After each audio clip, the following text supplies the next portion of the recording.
Torej, prav prijazen dober dan v tudi čisto prijaznem okolju naših gostiteljev Pritličja na novinarski konferenci Združenja za dostojno starost Srebrna nit, na kateri vam bomo predstavili predlog zakona o pomoči pri prostovoljnem končanju življenja. O zakonu govorimo že 5 let in po temeljiti javni razpravi so ga ustvarjalci obrusili, da lahko nadaljuje formalno pot za končno potrditev v parlamentu. Do tja pa bo še kar nekaj korakov, pa gremo seveda lepo po vrsti. Vaša sogovornika bosta nova predsednica Srebrne niti, gospa Anita Caruso, in pa vodja delovne skupine za pripravo zakona in tudi njegov soavtor, profesor dr. Andrej Pleterski, arheolog, etnolog, zgodovinar in znanstveni svetnik. V predstavitev bom po enim vprašanjem za vsakogar povabila tudi ostale avtorje zakona. Dr. Dušana Kebra, zdravnika, ki ga verjetno ni potrebno posebej predstavljati, profesorja, nekdanjega ministra za zdravje, nekdanjega strokovnega direktorja Univerzitetnega kliničnega centra, predvsem pa izvrstnega poznavalca slovenskega zdravstvenega sistema. Profesorico dr. Brigito Skela Savič, doktorico kadrovskega menedžmenta, tudi znanstveno svetnico, poznavalko paliativne oskrbe, docenta dr. Luko Mušiča, pravnika in pa dr. Igorja Pripca, filozofa. Skušali bomo biti kratki in osredotočeni, najprej pa prosim novo izvoljeno predsednico Srebrne niti, Anito Caruso, za prvi javni nagovor takole pred novinarji v tej vlogi in zato tudi nekoliko širši pogled na delovanje Srebrne niti. Prosim lepo. Hvala lepa. Hvala vsem za tak lep odziv. Gre za dejansko pomembno področje, ki zadeva slej ko prej vsakega od nas. Nekaj besed o Srebrni niti, društvu, Združenju za dostojno starost, ki je prostovoljno, samostojno, nepridobitno združenje, ki deluje v javnem interesu. Delujemo na sistemski ravni, obenem pa imamo neposredne stike z ljudmi in njihovimi problemi. Pri tem se zavzemamo za socialno državo, državo, ki bo tudi starejšim ljudem dobra in prijazna. Slovensko prebivalstvo se stara. Po podatkih Evropske komisije bo do leta 2030 delež starejših od 65 let v Republiki Sloveniji presegel 25%. S staranjem prebivalstva se v družbi pojavljajo s tem tudi povezane težave in izzivi, na katere je potrebno reagirati.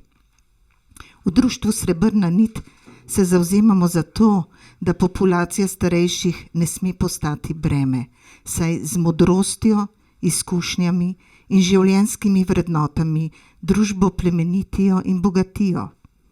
Za nas je pomembno, da se starejši v družbi počutijo varne, zato je nujna ničelna toleranca do starostne diskriminacije in pojavov starizma ter do vseh oblik nasilja, psihično, ekonomsko in fizično. Kljub temu, da se s staranjem zmanjšuje psihofizična sposobnost, pa to ne sme zmanjševati človeške vrednosti starejših. Med izpostavljenimi problemi so stiske, ki jih starejši trpijo zaradi osamljenosti, socialne izključenosti, zdravstvene ogroženosti, neprimernega bivanjskega okolja, nasilja, različnih oblik diskriminacij in strahu pred prihodnostjo. Na ta stanje odgovarjamo z zahtevami po širjenju pravic do zdravljenja in zdravstvene nege na domu, sistemski ureditvi institucionalnega varstva in dolgotrajne oskrbe, pri čemer se že dalj časa srečujemo s perečimi problemi kroničnega pomanjkanja nastanitvenih kapacitet v domovih za starejše in ustreznosti nastanitvenih standardov in normativov. V zadnjem času smo priča tudi kroničnemu pomanjkanju kadrov, poklicnih kadrov. Človekove pravice starejših oseb in njihovo uresničevanje so eden od posebnih izzivov politik, ki se ukvarjajo s staranjem prebivalstva. Društvo Srebrna nit se zato zavzema za uzakonitev instituta varuha pravic starejših. Pri vprašanju človekovih pravic starejših je treba biti še posebej pozoren na tiste starejše osebe, ki potrebujejo pomoč drugih. Kljub njihovi krhkosti in odvisnosti imajo tudi one pravico do dostojanstva, samoodločanja, avtonomije oziroma do podpore pri sprejemanju odločitev, če teh same ne morejo sprejemati, pa do prilagojene, kakovostne in na individualnem pristopu temelječe oskrbe ter tudi pravico do dostojnega umiranja. Lepa hvala, gospa predsednica, za tale uvodni nagovor. Gremo k zakonu. Doktor Pleterski, za vas imam nekaj vprašanj, ki jih ne poznate, ker smo bili tako dogovorjeni, pa vendar vas prvo vprašanje ne bo presenetilo. Zelo na kratko, kaj prinaša zakon o pomoči pri prostovoljnem končanju življenja? Zakon prinaša vsem tistim, ki nimajo sreče, da bi lahko umirali mirno, spokojno in dostojanstveno, ampak si lahko obetajo trpeče umiranje, možnost, da to trpeče umiranje izpustijo, da življenje končajo predčasno. Hkrati, morda to še enako ali pa celo pomembnejše, prinaša možnost pa prav vsakomur, ker vsakdo od nas bo nekega dne umrl in vedno v življenju pride trenutek, ko se vsakdo zave tega, ko se spomni na to in ko začne razmišljati o svojem koncu. In občutek, da bo imel na voljo vedno varen izhod, da se mu ni treba bati, kaj ga lahko doleti ob koncu življenja, je ta prednost, ki jo prinaša zakon. Država naj bi torej pomagala umreti ljudem, ki si tega želijo, ker seveda neizmerno trpijo. Doslej je to skušala država preprečevati. Zakaj naj bi zdaj jim pri tem pomagala? Morda ne bi rekel, da je da bi jim država to skušala preprečevati. Seveda je bil celoten sistem naravnan na splošno prepričanje o tem, kakšno naj bo konec življenja in na nekakšno prepričanje o tem, da pač človek ne bi v konec svojega življenja ne posegal.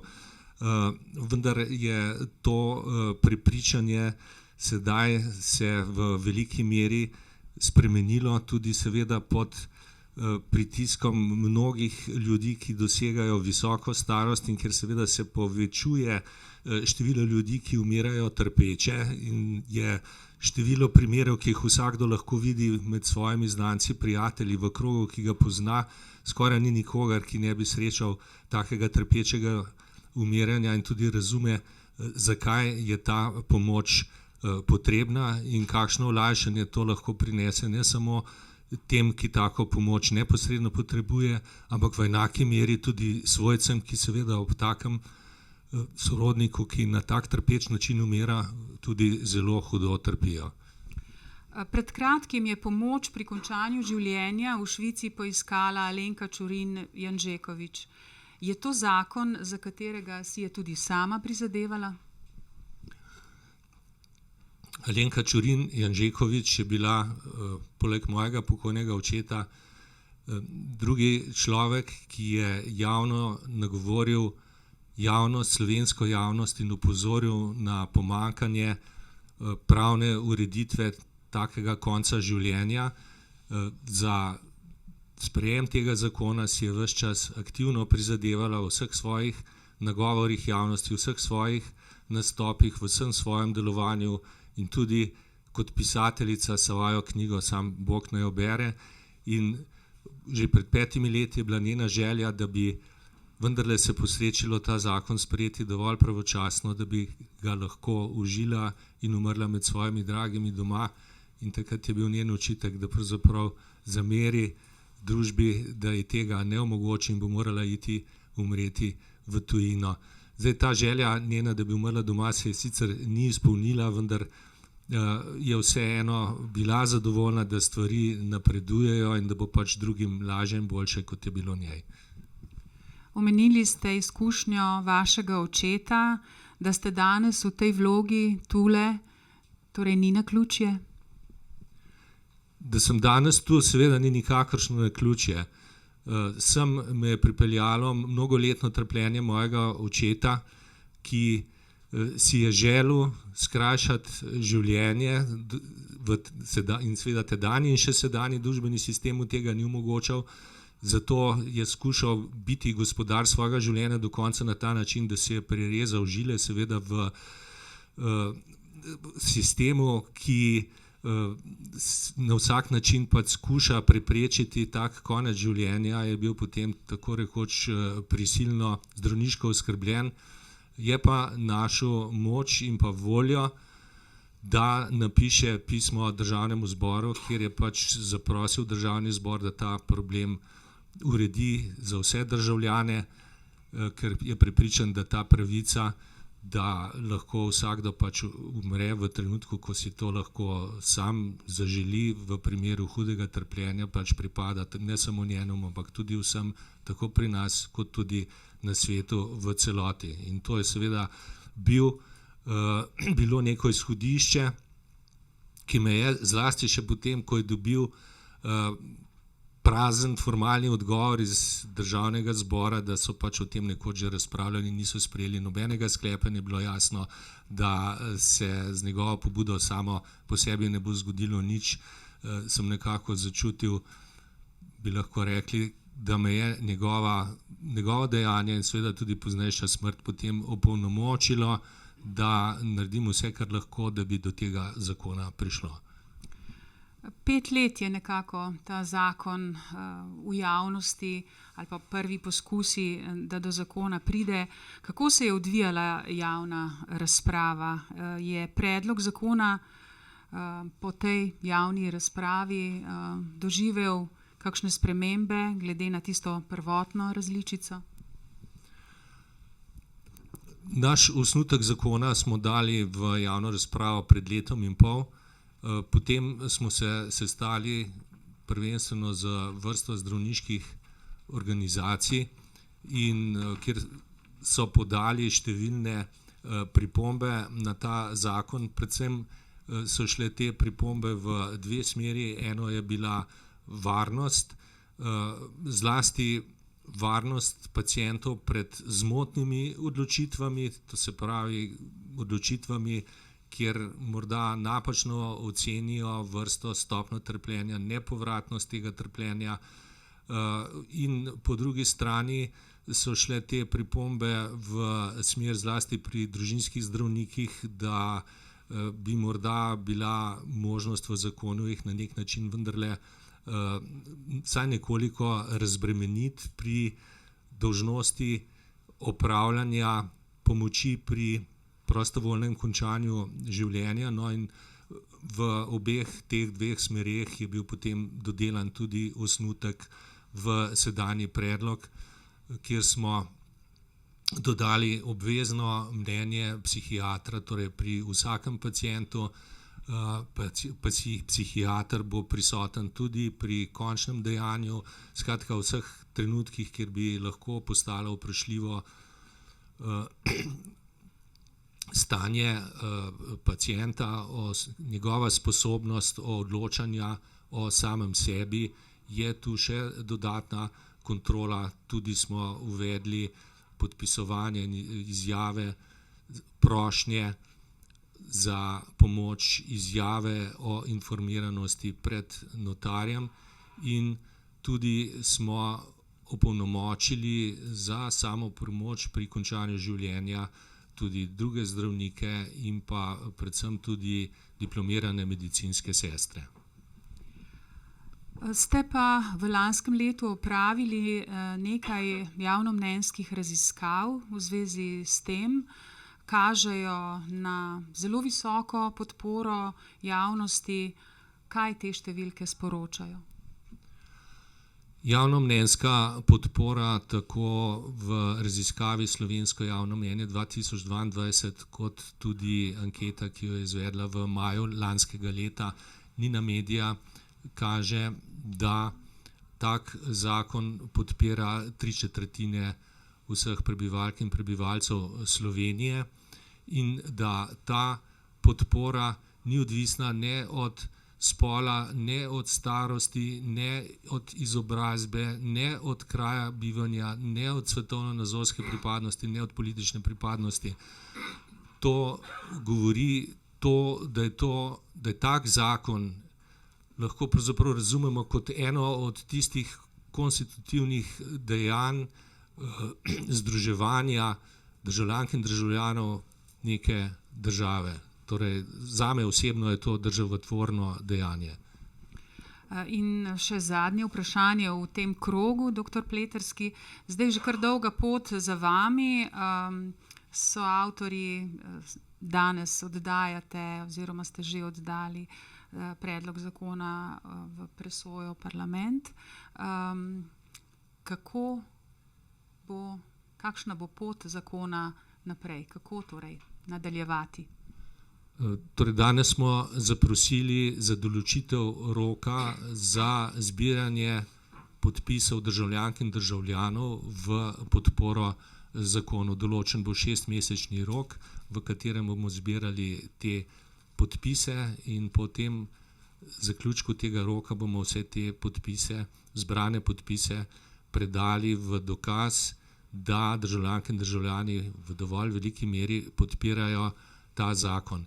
Zdaj bi posebej poudaril, da volja poslank in poslancev, da ta zakon podprejo, je v veliki meri odvisna od njihovega občutenja množičnosti podpore temu zakonu. Zelo pomembno je, da čim več ljudi v času zbiranja teh podpisov odda svoj podpis, bodisi v papirni obliki na upravni enoti, bodisi v digitalni obliki preko portala e-uprava. Vsaka državljanka, vsak državljan ima priložnost sedaj, da naredi dejanje v podporo temu zakonu in seveda s tem tudi dejanje za svojo mirno starost, miren konec življenja, in tudi zato, da pokaže, da navsezadnje tisti, ki odločajo v tej državi, vendarle morajo biti državljanke in državljani. Lepa hvala. Zdaj pa bi prosila, če predate mikrofon profesor dr. Brigiti Skela Savič. Kako odgovarjate tistim, ki pravijo, da je treba najprej razviti paliativno oskrbo in šele nato uzakoniti pomoč pri prostovoljnem končanju življenja? Ja, izkušnje tujih držav in tudi raziskave na tem področju jasno kažejo, da paliativna oskrba ni pogoj za tovrsten zakon. Paliativna oskrba in pomoč pri prostovoljnem končanju življenja se ne izključujeta, temveč se dopolnjujeta. Saj so raziskave pokazale, da priprava tovrstnega zakona spodbuja urejanje paliativne oskrbe v državi. Zakaj je temu tako? Ker je dejansko paliativna oskrba del informiranega pristanka pacienta, se pravi, da pacientu, ki razmišlja, ki se odloča o pomoči pri prostovoljnem končanju življenja, smo dolžni pojasniti tudi možnosti, ki jih ima v okviru paliativne oskrbe. In to piše tudi v našem zakonu. Se pravi, ko bo zakon sprejet, oziroma bo enostavno tudi postala še večja potreba po tem področju, da je to urejeno. Paliativna oskrba v Sloveniji seveda ni urejena zgledno, zato naš zakon na teh področjih ne moramo smatrati kot, da je to beg pred neurejeno paliativno oskrbo, ampak vemo po raziskavah, da ljudje kljub urejeni paliativni oskrbi želijo imeti svojo avtonomijo odločanja o življenju in smrti, in ta zakon tem neozdravljivim ljudem to dejansko omogoča. Imamo tudi en problem, zakaj nimamo v slovenskem prostoru še zakona in zakaj je paliativna oskrba razvita tako, bomo rekli, še skromno. Zato, ker smo družba, ki zelo malo govorimo o umiranju in smrti. Ta tema je velikokrat tema nekih tabujev, ne želimo se o tem pogovarjati in tudi zelo slabi smo na področju zavedanja tako človekovih kot pacientovih pravic, kljub temu, da imamo na tem področju jasno določeno zakonodajo. In zdaj večja je možnost za razvoj paliativne oskrbe in sprejetja zakona, bo potem tudi zakon lažje implementiran in razumljen med splošno populacijo. Naslednja točka razumevanja o tej pomoči so tudi zdravstveni delavci. To smo mi v okviru predstavljanja zakona jasno opazili, da je znanje o paliativni oskrbi ni samo stvar znanja tima paliativne oskrbe, ampak da se paliativna oskrba začne že v zgodnji fazi neozdravljive bolezni, ko poteka še predpisano zdravljenje, ki lahko bolezen nekoliko zadrži v njenem napredovanju, pa vendar je to že paliativno zdravljenje. Se pravi, da se je potrebno o tem pogovarjati tako v okviru šolskih programov in v okviru kontinuiranega profesionalnega izobraževanja že tudi pri ostalih poklicnih skupinah. Za konec bi pa rekla tistim, ki so zagovorniki, da je paliativna oskrba pogoj, da se v Sloveniji sploh lahko pogovarjamo o pomoči pri končanju življenja, da se je potrebno postaviti pred ogledalo in se zavedati, da tudi se paliativno oskrbo v slovenskem prostoru ni vse tako, kot bi moralo biti. Saj mednarodna priporočila jasno pišejo, da je za kontinuirano paliativno sedacijo, ki je del paliativne oskrbe v zadnji terminalni fazi, da olajšamo pacientu simptome umiranja, potrebno pridobiti informirano pisno soglasje. Se pravi, pacientu in svojcem je potrebno jasno razložiti, da smo prišli v fazo končanja življenja, kjer se lahko poslužujemo sedacije, potem posameznik ni več pri zavesti in dejansko ne ve, kaj se z njim dogaja, in da to podpiše. Tako kot podpiše to, da želi prostovoljno končati življenje ob neozdravljivi bolezni. In to je področje, ki v slovenskem prostoru ni razvito, ne vodimo evidenco o tej temi oziroma o tem načinu umiranja.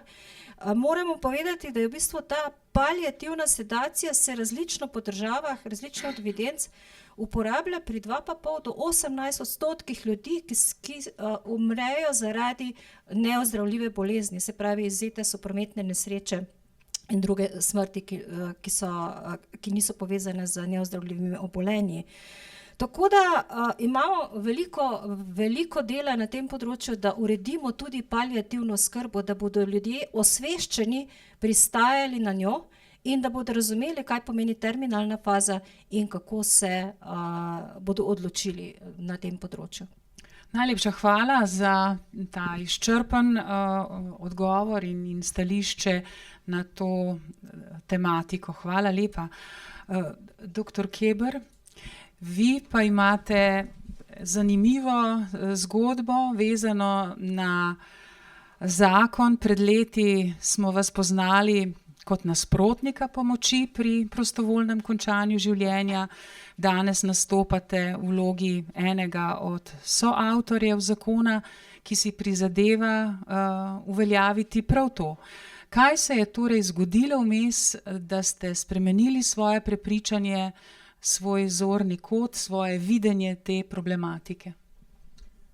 No, jaz mislim, da gredo skozi ta proces številni zdravniki, ki danes podpirajo pomoč pri prostovoljnem končanju življenja. No, vsezadnje je borba s smrtjo, ali pa vsaj reševanje življenja, reševanje zdravja, preprečevanje bolezni zapisano v geni tega poklica in dozdevalo se je nam mladim zdravnikom in se jim še vedno, da je razpravljati o evtanaziji nekaj, kar je popolnoma izven horizonta našega poklica. Da je življenje nekaj in da je smrt nekaj drugega in spojitev življenja z njegovim koncem prihaja seveda z leti. Poleg tega je v moji mladosti takrat zavladalo prepričanje oziroma nove tehnike, oživljanje, defibrilatorji. Takrat smo reševali življenje, pa magar za nekaj dni in bili ponosni na to, da smo pacientu trpečemu s kroničnimi boleznimi podaljšali življenje, včasih smo ga rešili, večina jih je umrla čez nekaj dni, ampak to smo šteli za uspeh. Poleg tega in še vedno imamo tukaj tudi to klasično Hipokratovo prisego, ki v eni zavezi, ki se zdi silovita, močna, prepričljiva. Nikoli ne bom nikomur zapisal, tudi če bi me prosil, ne bom zapisal smrtne droge. To je direktna zapoved proti evtanaziji. In če dodam še svoje učitelje v tistem času, to je bilo 20 let po drugi svetovni vojni, takrat, ko smo imeli še veliko razprav o zlorabi evtanazije v nacistični Nemčiji, o poboju duševnih bolnikov in invalidov za časa nacizma, potem je jasno, da je bil ta na nek način izključevanje celo razprave o evtanaziji med zdravniki, celo bi lahko rekel razumljivo. Potem pa seveda so prišle druge izkušnje.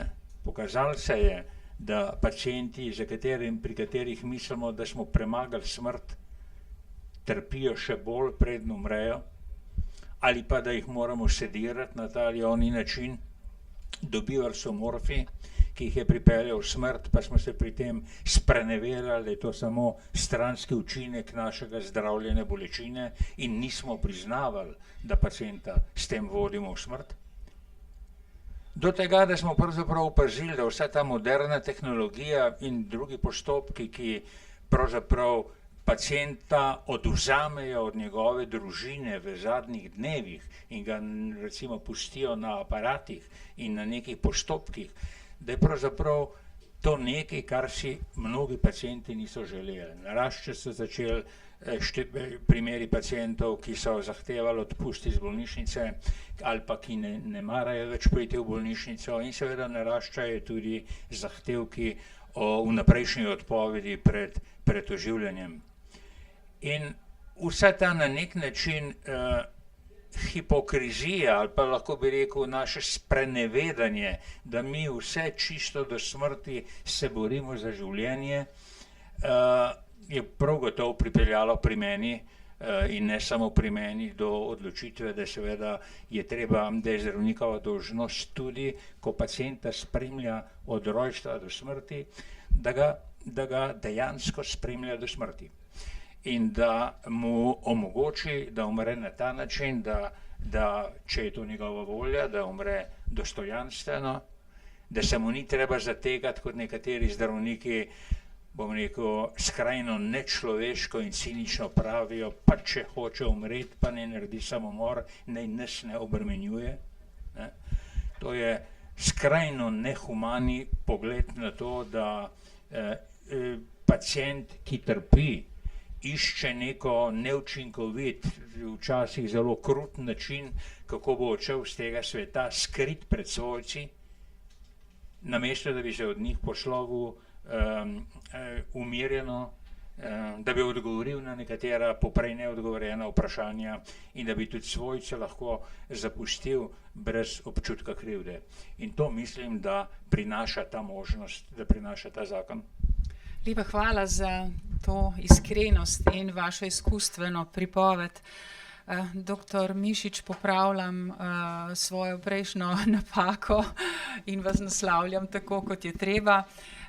Vi ste pravnik in ste na nek način tudi v tej vlogi branik prava v tem zakonu. Ste ob tem razmisleku, ko ste pisali zakon, uspeli ujeti vse potrebne pravne vidike tako zahtevnega postopka, kot je prostovoljno končanje življenja in pomoč človeka pri tem dejanju? Ja, najlepša hvala za besedo oziroma za vprašanje. Zdaj naložili ste mi zelo težko nalogo branika prava. Ne. Zdaj, branik prava v demokratičnih skupnostih ne, so sodišča, ne, oziroma v tem smislu zakonodajalec kot tisti, ki sprejme nek predpis in s tem ureja neka relevantna družbena razmerja. Delo definitivno ni bilo preprosto ali pa enostavno. Ne? Zakaj? Ker gre za zelo občutljivo področje posameznikovega obstoja, ne nazadnje tudi posameznikovega konca življenja. Ne? In sodeloval sem že pri več zakonih in definitivno je ta zakon tisti, ki je terjal največ premisleka o različnih v bistvu postopkovnih varovalkah ali pa gradaciji postopka od nekega splošnega pogovora pacienta do končne odločitve in izvršitve te pravice. Zdaj, če se spomnim naših dolgih pogovorov med pripravo tega osnutka, oziroma zdaj bo to predlog zakona, ne, na neki točki se mi je zdaj kot pravnik v bistvu zdelo, da področje že prenormiramo, da se v bistvu že poenostavljeno povedano vtikujemo v podrobnosti, v katere se sicer vtikujejo podzakonski pravni akti. Ne. Zakon bi naj bil splošen, abstrakten, način izvrševanja pa prepuščen podzakonskim pravnim aktom, ampak tukaj gre vendarle za tako občutljivo področje, še enkrat posameznikovega delovanja ali pa družbenih razmerij, kjer smo enostavno zelo določno urejali tudi neke vidike postopka, ki jih mogoče na nekem drugem primeru ne bi. Ne. Saj je že Andrej v bistvu uvodoma povedal, da smo tudi k zadevi pristopali zelo dinamično, izhajali iz nekega osnutka in potem ravno zaradi vidika, ne, po moje, me nagovarjate predvsem za vidika varnosti postopka, ne, ali pa preprečevanja zlorab, kar je zelo pogost argument zoper uzakonitev te pravice. Skratka, kot je Andrej povedal, smo v postopek pritegnili več specialistov, psihiatra, uvodoma smo izhajali v bistvu iz sodelovanja priče v postopku, zaprisežene priče pri podpisovanju ustreznih vlog, pa smo naknadno skozi javno razpravo se v bistvu vsi strinjali, da je bolj primerno sodelovanje notarja. Skratka, to je bil nek dinamičen postopek, ki je vodil v bistvu zdaj za nekega res zornega kota splošnosti in abstraktnosti, pravzaprav prenormiranega postopka, ampak prenormiranega ravno za voljo preprečevanja zlorab, kar je običajno tisti prvi argument, ki se ga navrže zoper uzakonitev. In tukaj ne smemo pozabiti, ne, posamezniki delujemo na številnih tveganih področjih. Življenje je samo po sebi tvegano in na vsakem koraku se odpira možnost za zlorabe. Ne. In to področje v tem smislu ni nič drugačno, ne. Ampak vendarle pa smo zaradi še enkrat občutljivosti k normiranju pristopali toliko bolj zavestno, no, ravno za to zavestjo možnosti zlorabe, ki pa se vendarle pogosto omenja. Lepa hvala tudi vam. In za konec še dr. Igor Pribac. V pogovoru o zakonu o pomoči pri prostovoljnem končanju življenja se zelo hitro prikradejo dvomi o etičnosti postopka, lažni humanizem. Kako odgovarjate na to? Ja, oznaka lažni humanizem je oznaka, ki smo jo lahko prebirali v kodeksu deontološkem kodeksu zdravnikov Slovenije, ki je bil v veljavi med letoma 1992 in 2016. Tedaj ga je nadomestil renoviran kodeks, ki se več ne imenuje deontološki kodeks, ampak je to kodeks zdravniške etike. In te formulacije v novi, renovirani obliki ne najdemo več, vendar pozarjam, ta formulacija je v resnici bila tista, ki je oblikovala zavest in pojmovanje poklica vseh danes uveljavljenih zdravnikov, ki zasedajo pomembne funkcije in ki tudi predstavljajo zdravniški stan v javnosti. No, kaj je s to formulacijo, po mojem mnenju, za reči, kaj je tudi, bom rekel, narobe? Ja, veste, ločiti je treba laž od neresnice. Tisti, ki govori o lažnem humanizmu, ne govori o tem, da je ta, ki to zagovarja, v neki zmoti, ki jo lahko s pomočjo argumentov tudi spozna in spremeni svoje stališče. Temveč govori o tem, da ta, ki zagovarja evtanazijo v resnici ali pomoč pri samomoru,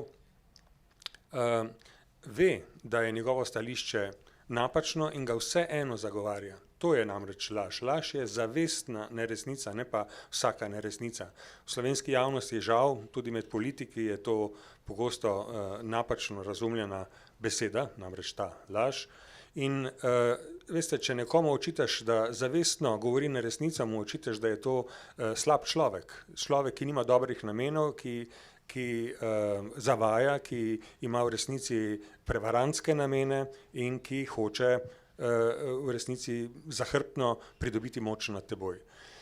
Žal, seveda, tako stališče onemogoča dialog med tistimi, ki zagovarjajo, bom rekel, svetost življenja oziroma nedotakljivost življenja kot prvo vrednoto in tistimi, ki kot mi, zagovorniki tega zakona, zagovarjamo kot prvo vrednoto avtonomijo posameznika, da odloča o samem sebi. Moje življenje, moja pravica. In tako žal se je pogosto tudi v resnici ta dialog odvijal kot dialog gluhih, kjer ena stran pravzaprav zaradi tega, ker moralno ni cenila druge strani, tega dialoga tudi ni hotela razvijati, ni hotela voditi kot plodnega dialoga, ki bi privedel do spravne skupne rešitve.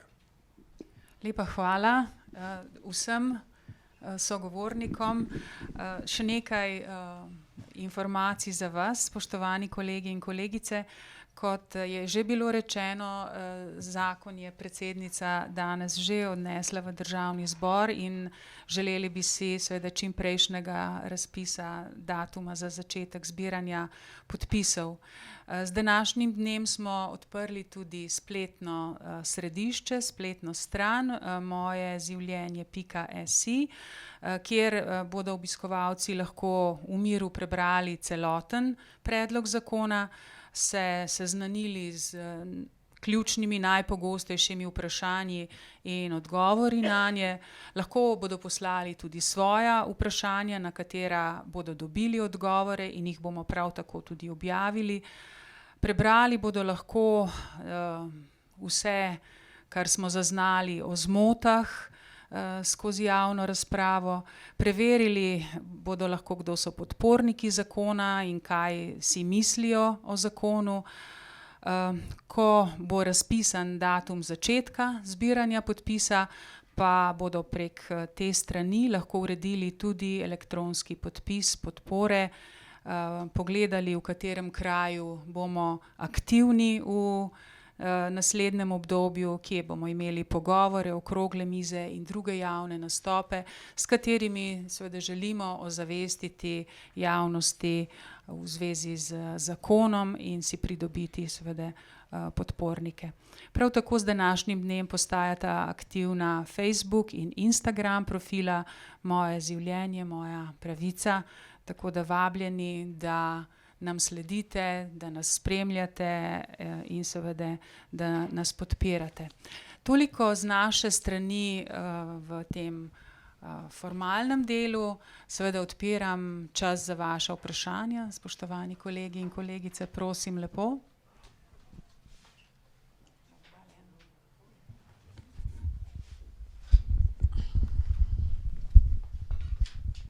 Na koga naslavljate vprašanje? Urška Mlinarič, Večer, gospod Pleterski.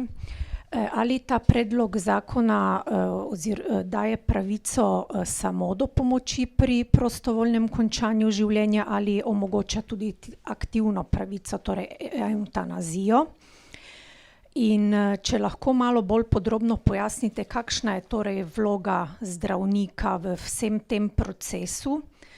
Dejali ste tudi, da ste imeli veliko posvetovanj z zdravniškimi združenji. Ali je torej zdaj predlog spisan tako, da imate vsaj načelno privolitev teh zdravniških združenj in komisije za etična vprašanja, ker kolikor je bilo do zdaj znano, so bili ti nekako največji nasprotniki tovrstne rešitve? Hvala.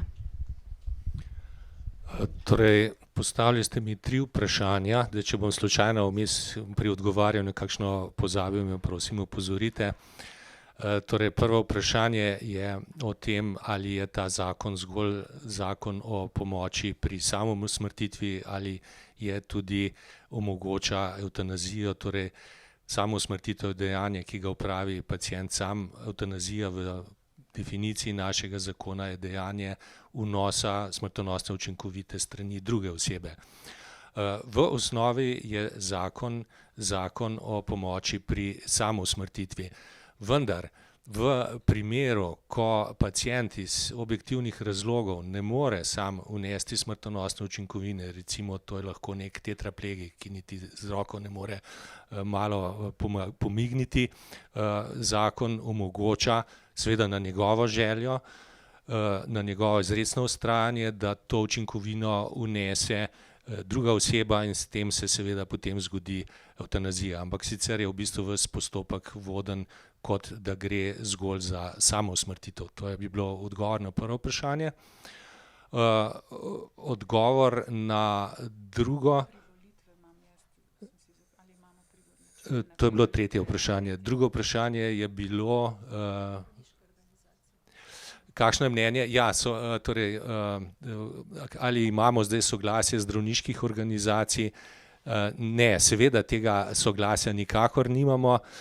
Treba je vedeti, da vodstvo zdravniških organizacij držijo v rokah ljudje, ki temu zakonu odločno nasprotujejo.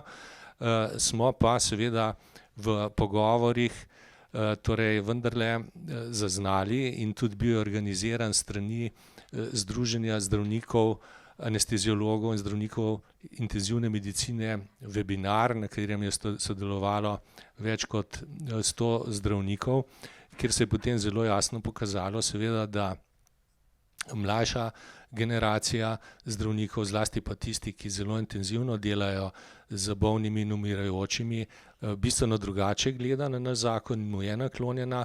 Prav tako smo imeli srečanje z diplomiranimi medicinskimi sestrami v njihovi zbornici, kjer se je pokazalo, da ta zakon podpirajo, seveda ne vse, ampak vendarle je tam naklonjenost bistveno večja kot v okviru zdravniških združenj. Tako da vsekakor obstaja veliko število zdravnikov, ki bodo pomagali izvajati ta zakon. Seveda bo imel vsak zdravnik možnost ugovora vesti, torej tisti, ki se bodo želeli temu postopku izogniti, bodo to storili. Vendar bo vedno nekdo na voljo, ki pa bo to lahko dokončal. Ampak še vedno je bilo še drugo vprašanje, lahko ga ponovite, prosim. Oziroma vloga zdravnikov v celem tem postopku, ja. In ker ste dejali, da je torej tudi možnost evtanazije, kdo bo tisti, ki bo ubrizgal to učinkovino? Ja. Hvala. Torej, vloga zdravnikov v celotnem postopku je dajanje strokovnega mnenja. Kajti kriterij, ki družbi torej, daje proste roke pri dodelitvi te pravice, seveda je po eni strani je trpljenje, po drugi strani pa fiziološki razlogi za to trpljenje. Zdaj, kakšna je stopnja trpljenja, lahko določi in odloči se o tem zgolj pacient sam, to je objektivno nemogoče meriti. Objektivno pa seveda je mogoče ugotavljati, ali obstajajo fiziološki razlogi za to, in to po svoji strokovni izobraženosti opravijo zdravniki. Torej, ker gre v osnovi za pomoč pri samousmrtitvi, je pravzaprav bolj ali manj vloga zdravnika končana z podelitvijo tega strokovnega mnenja.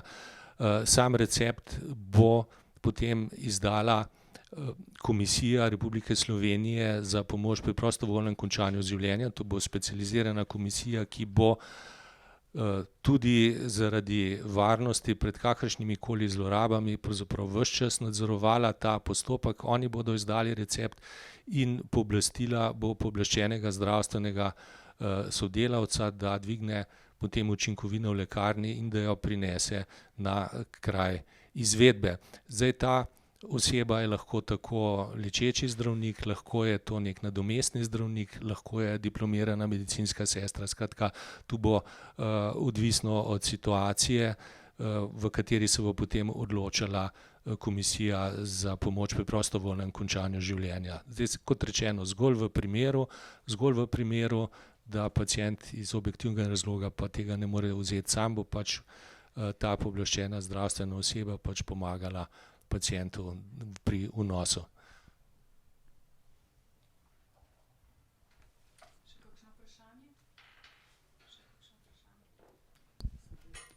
Ja, izvolite. Meta Črnoga, Nedeljski dnevnik. Mene pa zanima, kako bo povsem praktično to izgledalo, oziroma kdaj in kako se bo človek lahko odločil, da podpiše izjavo oziroma na nek način se odloči, in kaj v primeru, ko ne bo več razsoden se odločiti. Hvala. Torej, kakršnokoli propagiranje te možnosti je tudi v našem zakonu prepovedano. Torej, tu ne obstaja nikakršna možnost za tako imenovani evtanazijski mobing. V bistvu je seveda ta možnost nekaj, o čemer pravzaprav zdaj v tem hipu boste poročali vi. To se pravi nekaj novica, ki se bo širila med ljudmi, ki bodo se počasi zavedli, da ta možnost obstaja. In lahko si predstavljamo, da človek, ki ga čaka zelo turoben konec življenja, bo napenjal možgane, kako se te možnosti izogniti, se bo spomnil na to, kar boste vi zapisali, in bo prosil svojega zdravnika, če torej mu je pripravljen pomagati pri izvedbi tega postopka. Zdaj, dolžnost zdravnika v takem primeru, ki seveda mora najprej preveriti, da je ta želja pravzaprav res izraz torej neke globoke želje in odločitve, ne pa zgolj pač neka trenutna dnevna muha, bo potem pač pacientu razložil vse možnosti zdravljenja, ki mu morda še bi lahko kakorkoli olajšale, kakšne so možnosti paliativne oskrbe in tako dalje. Imel bo čas za razmislek nekaj-dnevni in potem bosta ta postopek ponovila, in če bo pacient torej še vedno vztrajal, potem izpolnita v bistvu dva obrazca. Eden je ta, ki torej se nanaša na v bistvu zahtevek, prošnjo za pomoč, drugi pa potrditev, da je bil deležen vse potrebnega informiranja, da gre v resnici za informirano odločitev, za dobro informiranost o tem, in to bosta potrdila pri notarju in to bo šlo potem na Komisijo Republike Slovenije za pomoč pri prostovoljnem končanju življenja in potem se bo pač postopek nadaljeval. V gradivih, ki ste jih dobili, je tudi narisan celoten algoritem tega postopka, seveda je tudi predstavljen v samem gradivu zakona, tako da to si lahko ogleda vsakdo sam. Seveda zdaj pa še k temu drugemu vašemu vprašanju, kaj se zgodi, če pacient ni več sposoben odločanja o samem sebi.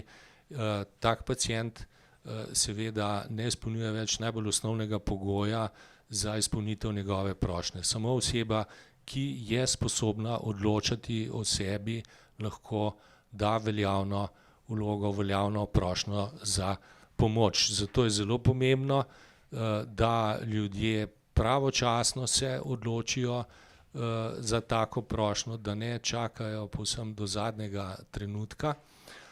Zdaj tu bi opozoril na dve stvari. Eno je to, kajti mnogo ljudi seveda si predstavlja, da recimo se po neki prometni nesreči znajdejo kot bilka, priključeni na umetna pljuča, srce in tako dalje. In da v taki situaciji seveda ne želijo več živeti. Seveda je to trenutek, ko nekdo ni več sposoben odločati o sebi, ampak po zakonu o pacientovih pravicah v 34. členu ima vsakdo možnost torej dati odpoved, vnaprejšnjo odpoved zdravniški pomoči, ker se potem določijo take situacije. Torej to je to, kar je že v tem hipu.